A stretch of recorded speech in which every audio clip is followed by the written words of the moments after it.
اعوذ باللہ من الشیطان الرجیم بسم اللہ الرحمن الرحیم لن ینال اللہ لحومها ولا دماؤها ولكن يناله التقوى منكم كذلك سخرها لكم لتكبروا الله على ما هداكم وبشر المحسنین۔ معزز ناظرین، آج ہم انشاءاللہ العزیز قربانی کے مکمل آداب، اس کے احکام اور مسائل جانیں گے اس ویڈیو میں، اس لیے آپ اس ویڈیو کو لازمی دیکھیے، مکمل دیکھیے، اس کو سکپ نہیں کیجیے گا۔ چلیے اب ہم جانتے ہیں قربانی کے آداب و احکام۔ سب سے پہلے ہم جانتے ہیں مستقل عبادت کیا ہے۔ قربانی ایک مستقل عبادت، قربانی نماز روزہ کی طرح، جیسے نماز روزہ ایک مستقل عبادت ہے ویسے ہی قربانی ایک مستقل عبادت ہے۔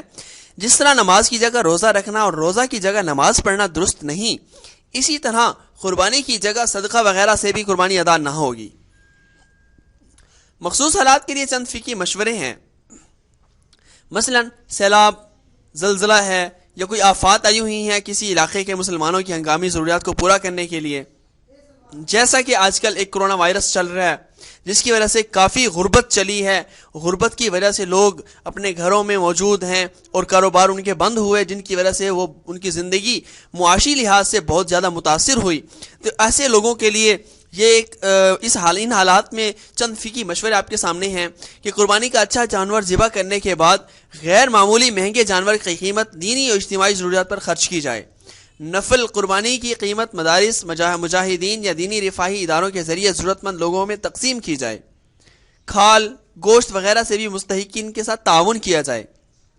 اجتماعی وقف قربانی میں حصہ لے کر دونوں مقاصد پورے کیے جائیں، یہ رب کی عبادت بھی ہے اور خلق کی خدمت بھی۔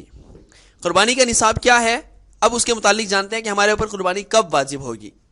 جس کی ملکیت میں 5 چیزوں کا مجموعہ 52.5 تولے چاندی یا اس کی قیمت، جو کہ اس سال 2020 میں تقریباً 63,210 روپے ہے، اس کے برابر ہو تو اس پر قربانی واجب ہے۔ اگر اس پر بے شک سال نہ بھی گزرا ہو، وہ 5 چیزیں یہ ہیں: سونا، چاندی، نقدی، مال تجارت، ضرورت سے زائد گھریلو سامان، یعنی یہ چیزیں آپ کے پاس موجود ہیں۔ تو اب آپ نے ان سب کو ملا کے ان کی جو پرائس ہے اگر وہ قیمت 63,210 تک پہنچ جاتی ہے، 10 روپے، 63,210 روپے، تو اس وقت آپ کے اوپر قربانی واجب ہو جائے گی۔ قربانی کا وقت کون سا ہے، یعنی قربانی کب کرنی چاہیے؟ قربانی کے دن صرف 3 ہیں: 10 ذی الحجہ، 11 ذی الحجہ اور 12 ذی الحجہ۔ تو 10 ذی الحجہ کو عید کی نماز کے بعد سے 12 ذی الحجہ کے مغرب تک آپ قربانی کر سکتے ہیں۔ نمبر دو 10 ذی الحجہ کو قربانی کرنا افضل ہے۔ نمبر 3 رات کو بھی قربانی کرنا جائز ہے، اگر روشنی کا خاطر خواہ انتظام نہ ہو تو بہتر یہ ہے کہ دن میں قربانی کی جائے۔ قربانی کے جانور کون سے ہونے چاہیے؟ دیکھیے، چھوٹے جانوروں میں بھیڑ، دمبا، بکرا، بکری کی قربانی ایک آدمی کی طرف سے ہو سکتی ہے۔ بڑے جانور گائے، بیل، بھینس اور اونٹ کی قربانی زیادہ سے زیادہ 7 افراد کی طرف سے ہو سکتی ہے۔ ان کے علاوہ دیگر حلال جانوروں مثلا ہرن، نیل گائے وغیرہ، ان کی قربانی کرنا درست نہیں ہوگا۔ اور قربانی کے جانور کی 2 شرائط ہیں: ایک عمر پوری ہو، دوسرا خطرناک عیب اس کے اندر موجود نہ ہو۔ اب پہلی جو شرط ہے کہ عمر کی تفصیل دیکھتے ہیں کہ عمر کیا ہو، کب ہو، کتنی ہو، کس کی کتنی ہو۔ بکرا، بکری، بھیڑ، دمبا کم از کم 1 سال کا ہو، البتہ اگر 6 ماہ سے زائد کے بھیڑ دمبا اتنے موٹے ہوں کہ سال بھر کے معلوم ہو تو ان کی قربانی بھی جائز ہے، کیونکہ یہ اس عمر میں بھی نسل کشی کے قابل ہوتے ہیں۔ نمبر 2 گائے، بیل اور بھینس کم از کم 2 سال کے ہوں۔ نمبر 3 اونٹ کم از کم 5 سال کا ہو۔ تینوں قسم کے جانوروں میں درج بالا عمر کی ظاہری علامات 2 دانت ہیں۔ اس سے کم عمر کے جانور کی قربانی درست نہیں ہوگی، یہ بات اپنے نوٹس میں رکھ لیجئے۔ اب جانتے ہیں کہ خطرناک عیب کا کیا مطلب ہے۔ جانور کا سینگ جڑ سے اکھڑا ہوا ہو۔ نمبر 2 اندھا، کانا یا لنگڑا ہو۔ لنگڑا جانور اگر چوتھا پاؤں زمین پر رکھ کر چل سکتا ہے تو اس کی قربانی درست ہوگی، یعنی چوتھا پاؤں جو ہے، جو تھوڑا سا اس کے اوپر فریکچر ہے، تو اب وہ چلتا ہے لیکن اس پاؤں کو زمین کے اوپر رکھ کے چل سکتا ہے، تو اس کی قربانی کرنا درست ہوگا، جائز ہوگا۔ نمبر 3، کان پیدائشی طور پر بالکل نہ ہو۔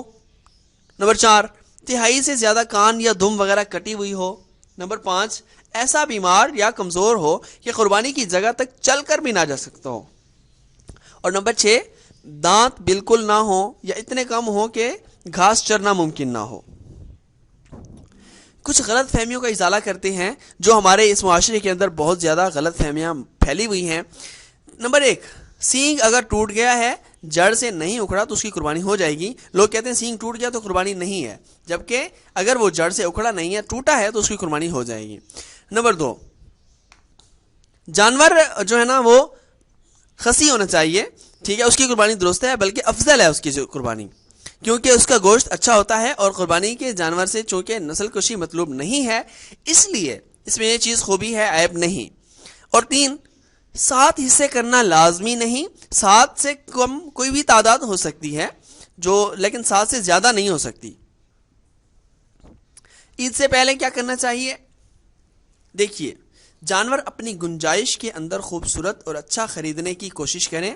فرمان باری تعالیٰ ہے، تم نیکی کے مقام تک اس وقت تک ہرگز نہیں پہنچو گے جب تک ان چیزوں میں سے اللہ کے لیے خرچ نہ کرو جو تمہیں محبوب ہیں۔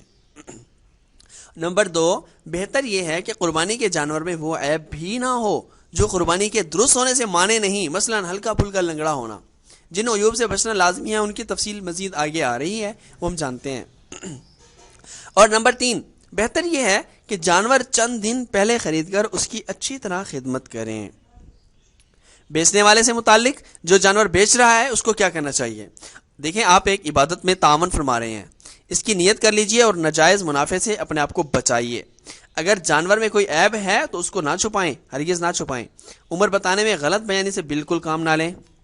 اور جو خریدنے والے بھائی ہیں، اب یہ جانور عبادت کے لیے طے ہو چکا ہے، اس سے کسی قسم کا فائدہ حاصل نہ کریں، اس کا اکرام کریں۔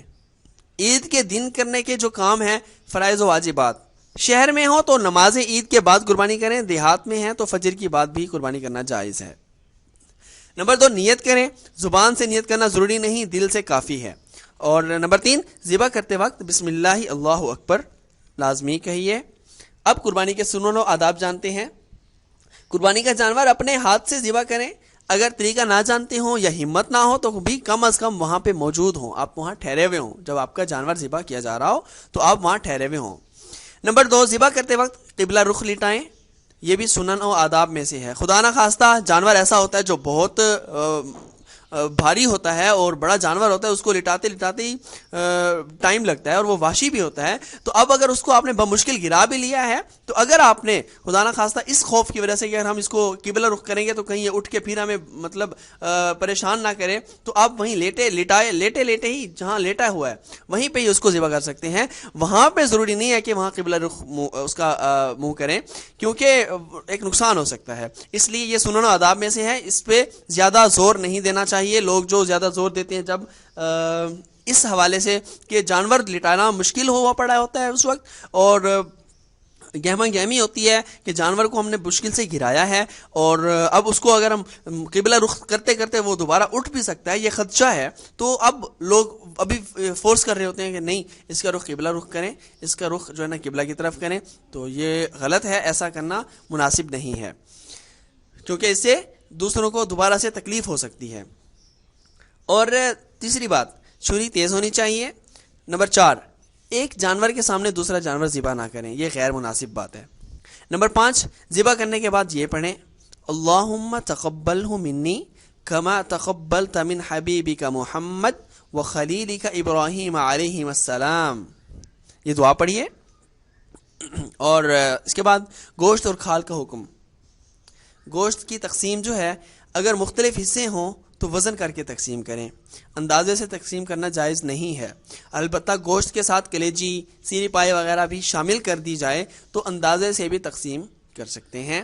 نمبر 2، گوشت فروخت بالکل نہ کریں، گوشت فروخت کرنا بالکل جائز نہیں ہے۔ ذبح کرنے والے کی اجرت میں گوشت یا کھال دینا درست نہیں، بہتر یہ ہے کہ قربانی کے گوشت کے 3 حصے بنائیں، اپنے اہل و عیال کے لیے، رشتہ داروں کے لیے، غرباء و مساکین کے لیے. اگر گھر والے زیادہ ہیں تو سارا خود بھی رکھ سکتے ہیں، اس کی اجازت ہے. اور کھال کا جو مصرف ہے یہ بہت اہم مسئلہ ہوتا ہے، باریک مسئلہ ہے، لوگ اس میں غافل رہتے ہیں، اس لیے اس کو سمجھنا بہت ضروری ہے. کھال خود استعمال کر سکتا ہے، مصلی یا بچھونا وغیرہ بنا سکتا ہے، خود کرنا چاہے تو اپنے لیے استعمال کر سکتا ہے. کھال بیچنا جائز نہیں ہے، اگر بیچ دی تو رقم جو اس کی رقم حاصل ہوئی ہے وہ اپنے استعمال میں لانا جائز نہیں ہے، صدقہ کرنا ضروری ہے، کیونکہ وہ بھی قربانی کے جانور کی ہی کھال ہے. تو جب آپ نے قربانی کا جانور اللہ کے راستے پہ قربان کر دیا تو اس کھال کو بھی قربان کر دیا.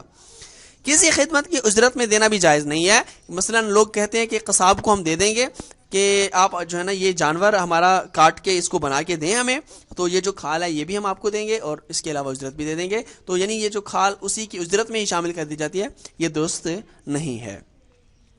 کھال کا مصرف دیکھیے، کسی غریب رشتہ دار کو دینے میں دوہرا ثواب ہے، صدقہ بھی اور صلہ رحمی بھی. دو چیزیں ہیں، دوہرا ثواب ہے، صدقہ بھی ہو جائے گا اور صلہ رحمی بھی. اپنوں سے بہت زیادہ اپنوں کا خیال کرنا چاہیے. لوگ تو اپنوں کو شریک سمجھتے ہیں، میں سمجھتا ہوں کہ اپنوں کو شریک نہیں سمجھنا چاہیے، اپنوں کا خیال کرنا چاہیے. جو اپنے ہوتے ہیں وہ اگر غریب ہیں تو ان کی بہت زیادہ اور چھپا کے بغیر کسی کو دکھائے ان کی ہیلپ کرنی چاہیے، ان کی مدد کرنی چاہیے، تاکہ دوسرے لوگ ان کے اوپر کوئی انگلی بھی نہ اٹھا سکیں. نمبر 2، مدارس اسلامیہ کے طلباء اور مجاہدین کو دینے میں بھی دگنا ثواب ہے. ایک تو صدقہ اور دوسرا دین کی خدمت اور حفاظت میں حصہ لینے کا. ٹھیک ہے، تو یہ بھی دوہرا ثواب ہے. متفرقات، یہ جان لیجئے، حاملہ جانور نہ خریدیں. قربانی سے پہلے اگر جانور کا بچہ پیدا ہو تو اس کو بھی ذبح کر دیں. جانور گم ہوا اور قربانی واجب تھی تو دوسرا جانور خریدیں. اگر قربانی واجب نہ تھی اور قربانی کی نیت سے کوئی جانور خریدا تو اس کی قربانی واجب ہو جائے گی، اب وہ نفلی نہیں رہے گی. اگر قربانی کے دن گزر گئے اور قربانی نہیں کر سکا تو درمیانی درجے کے بکرے یا ایک حصے کی قیمت صدقہ کرنا واجب ہوگا.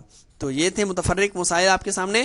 قربانی کے جو بہت زیادہ مسائل درپیش ہوتے ہیں ہماری زندگی کے اندر اور ہم اس سے لا علم ہوتے ہیں، تو یہ ایک بہت ہی انفارمیٹیو ویڈیو ہے جو مختصر آپ کے سامنے بیان کی ہیں. اس لیے آپ ان کو سیکھیں اور اپنے دوست احباب، اپنے جاننے والوں سے ان کو اس ویڈیو کو شیئر کریں تاکہ وہ زیادہ سے زیادہ مسائل سیکھ سکیں اور ہمارے لیے صدقہ جاریہ بن سکے. اللہ حافظ.